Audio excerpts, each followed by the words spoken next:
Blood circulation का जो system है, जिसमें ब्लड के बारे में, प्लाज्मा के बारे में, रक्त कणिकाओं के बारे में हमने बात की थी। ठीक है, इस टॉपिक के अंदर आज हम रक्त वाहिनियों के बारे में बात करते हैं। रक्त वाहिनी मेसोडर्म से परिवर्धित भ्रूणीय जनन स्तर, गैस्ट्रुलेशन के समय जो भ्रूणीय जनन स्तर के 3 लेयर बनती हैं, उनमें से मेसोडर्म द्वारा परिवर्तित वे नलिकाएं होती हैं जो शरीर के एक अंग से हृदय की ओर और हृदय से शरीर के विभिन्न अंगों की ओर रक्त का परिवहन होता है। हम ये जानते हैं कि स्तनधारियों के अंदर बंद प्रकार का रक्त परिसंचरण तंत्र पाया जाता है। इसका मतलब रक्त का जो परिवहन है वो बंद नलिकाओं में होता है, अर्थात धमनी और शिराओं में होता है, तो उसे बोलते हैं बंद रक्त परिसंचरण तंत्र।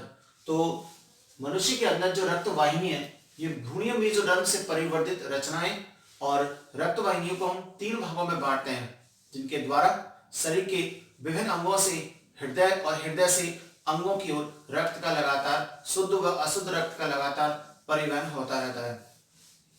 सबसे पहले हम देखते हैं धमनियां। धमनियां वे रक्त वाहिनी होती हैं जो हमेशा हृदय से शरीर के विभिन्न अंगों की ओर जाती हैं। इनके द्वारा हमेशा शुद्ध रक्त का परिवहन होता है। ठीक है, लेकिन यदि अपवाद की बात करें तो अपवाद के रूप में पल्मोनरी धमनी एक ऐसी धमनी होती है जिसके द्वारा हमेशा अशुद्ध रक्त का परिवहन होता है। यहां आप देखेंगे कि ये हृदय जिसके अंदर 4 कोष्ठ बनाए हुए हैं, जिनमें से ये दायां आलिंद, बायां आलिंद, दायां निलय और बायां निलय। ठीक है, यहां से शरीर के विभिन्न अंगों द्वारा जो विभिन्न प्रकार की शिराएं अशुद्ध रक्त को लेकर के दाएं आलिंद में आती है। दाएं आलिंद से ये रक्त दाएं निलय में पहुंचता है और दाएं निलय से पल्मोनरी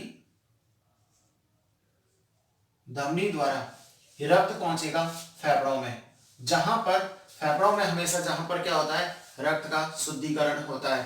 तो यहां देखिए पल्मोनरी धमनी एक ऐसी धमनी है जो दाएं निलय से अशुद्ध रक्त को लेकर के फेफड़ों तक पहुंचाती है। ठीक है, अर्थात ये अशुद्ध रक्त का परिवहन करती है, जबकि 99% सभी धमनियां, अधिकांश सभी धमनियां शुद्ध रक्त का परिवहन करती हैं। ठीक है, यदि अपन शिराओं की बात करें तो शिराएं ऐसी रक्त वाहिनी होती हैं जो शरीर के विभिन्न अंगों से हृदय की ओर आती हैं। इनके द्वारा हमेशा अशुद्ध रक्त का परिवहन होता है।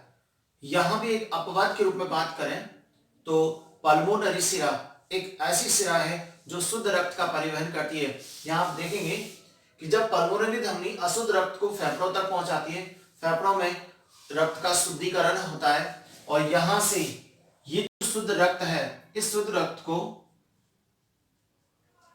पल्मोनरी शिरा कहां लेकर जाती है, बाएं आलिंद में।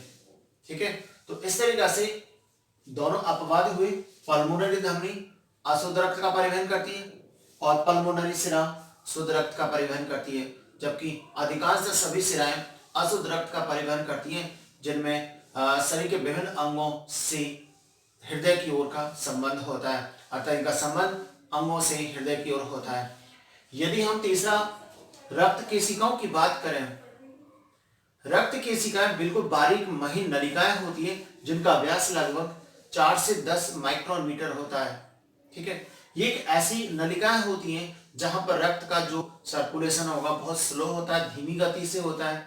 हम ये कह सकते हैं कि शरीर के विभिन्न कोशिकाएं और रक्त के बीच में जो विभिन्न प्रकार के जो पदार्थ हैं उनका आवागमन इन नलिकाओं के द्वारा ही होता है। किनके द्वारा? रक्त केशिकाओं के द्वारा, ब्लड कैपिलरीज के द्वारा। ठीक है, यदि हम रक्त वाहिनी की औतकी स्ट्रक्चर की बात करें तो धमनी हो चाहे सिरा हो, सभी के चारों ओर 3 स्तर पाए जाते हैं। ठीक है, 3 स्तर पाए जाते हैं। यहां पर हमने डायग्राम बनाया हुआ है, ये इसकी कैविटी है, गुहा है, यहां पर इसकी कैविटी। एक बार ध्यान देंगे, ये धमनी है जिसकी गुहा का व्यास कम होता है, ये सिरा है जिसकी गुहा का व्यास अधिक होता है। तो ये सिरा और ये धमनी।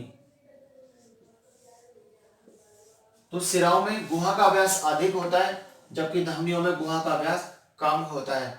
यहाँ पर 3 स्तर पाए जाते हैं जिन्हें हम ट्यूनिका एक्सटर्ना, ट्यूनिका मीडिया और ट्यूनिका इंटरना कहते हैं। यहां देखिए ट्यूनिका जो एक्सटर्ना है ये सबसे बाहर की ओर, यहां पर भी सबसे बाहर की ओर ट्यूनिका एक्सटर्ना बनाई हुई है। ये जो ट्यूनिका एक्सटर्ना है ये सबसे बाहर का स्तर होता है जो संयोजी ऊतक का बना होगा, मजबूत स्तर होता है। ठीक है, इसमें श्वेत कोलेजन तंतु पाए जाते हैं जो कि अप्रत्यास्थ होते हैं। जबकि मध्य में जो होता है ट्यूनिका मीडिया होता है। ठीक है, और ट्यूनिका मीडिया के अंदर जो वर्तुल प्रकार की पेशियां पाई जाती हैं, किसकी होती है? वर्तुल प्रकार की अरेखित पेशियां पाई जाती हैं। ठीक है, साथ में यहाँ पर प्रत्यास्थ रेखित पेशियां पाई जाती हैं। जबकि यहाँ देखें तो सबसे अंदर का जो स्तर होता है जिसको बोलते हैं हम ट्यूनिका इंटरना, ट्यूनिका इंटरना को अंत स्तर भी कह सकते हैं, और इसमें सल्की उपकला कोशिका पाई जाती है जिसके कारण गुहा की अंदर की ओर की जो झिल्ली होती है बिल्कुल कांच की तरह चिकनी होती है। तो इस प्रकार ये रक्तवाहिनी की औतकी स्ट्रक्चर होती है।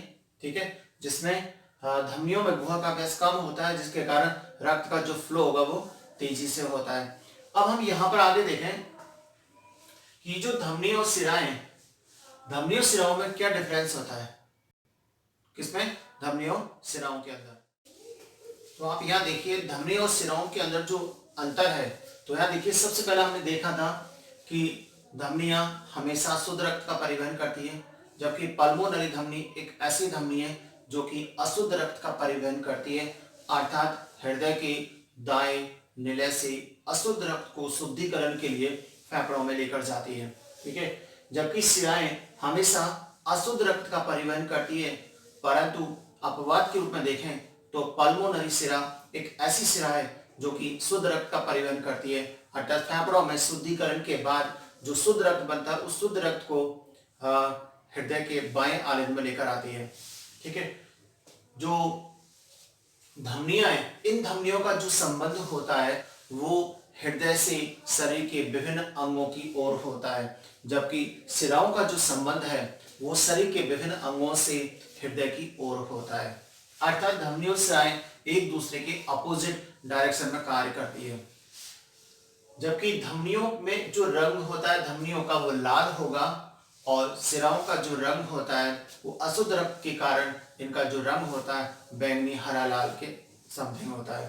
ठीक है, ये धमनियां त्वचा की गहराई में पाई जाती है, तो यदि हम त्वचा पर देखें तो ये हमें ऊपर से नजर नहीं आती, दिखाई नहीं देती है।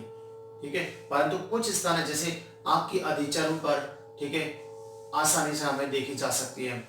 और सिराएं होती हैं जो त्वचा की ऊपरी परतों में पाई जाती है। ठीक है, धमनियों में जो गुहा का व्यास होता है बहुत कम होता है, इस कारण इनमें रक्त का जो सर्कुलेशन है बहुत तेजी से होगा, जबकि सिराओं में गुहा का व्यास धमनियों की अपेक्षा ज्यादा होता है। जितना ज्यादा होगा रक्त का जो सर्कुलेशन है, प्रवाह है, फिर वो उतना ही कम होता है।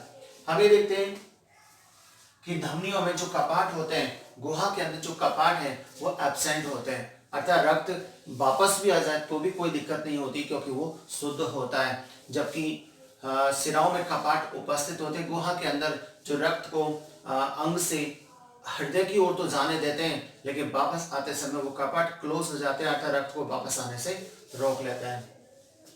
धमनियां एक वितरणकारी वाहिनी होती है, डिस्ट्रीब्यूटर्स का काम करती हैं, वितरणकारी वाहिनी होती है, अर्थात ये हृदय से शुद्ध रक्त को शरीर की अलग अलग विभिन्न प्रकार के अंगों तक पहुंचाती हैं। जबकि जो सिराएं होती हैं ये कलेक्टिंग डक्ट होती है, अर्थात ये संग्रहकारी वाहिनी होती है जो शरीर के विभिन्न अंगों से अशुद्ध रक्त को लेकर के हृदय की ओर लेकर आती है, अर्थात ये संग्रहकारी वाहिनी होती है। तो इस प्रकार आज की इस वीडियो के अंदर हमने रक्त वाहिनी के बारे में बात की थी, और आपको आगे भी नई नई वीडियोस आपके सामने मिलेगी जिनके बारे में आप आसानी से अध्ययन कर सकते हो।